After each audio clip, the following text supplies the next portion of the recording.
Pagkatapos ng bagyo at ito ang naging pinsala na iniwan niya, maraming mga kabuhayan at may mga buhay na nawala at yung iba ay hinahanap pa.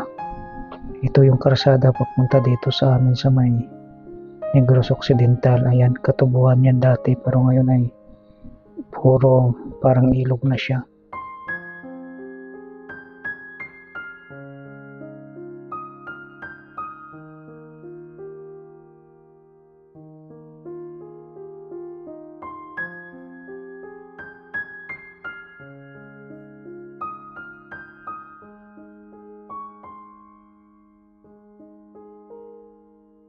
Ito ating puntahan, ating tingnan.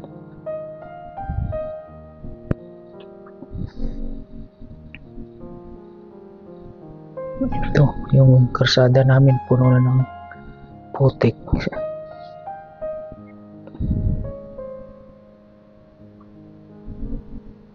Dito yung maraming mga bahay na naanod.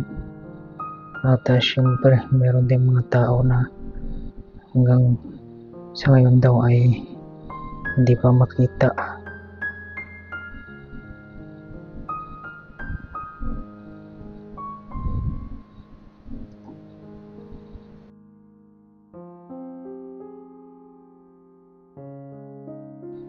At ito rin yung unang bumungad sa atin. Buti na rescue. Ayan. Kawawa talaga yung mga tao dito na naapektuhan ng napakalakas na baha gawa ng Bagyong Tino.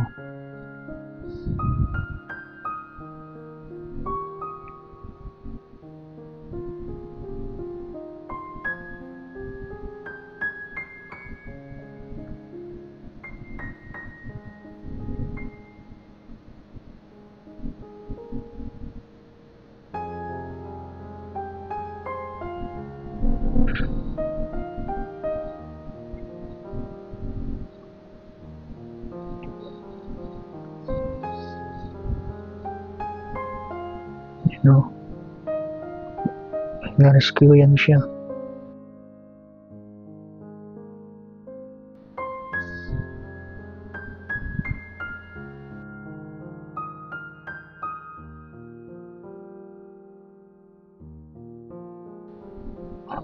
Tingnan natin sa may bandang unahan.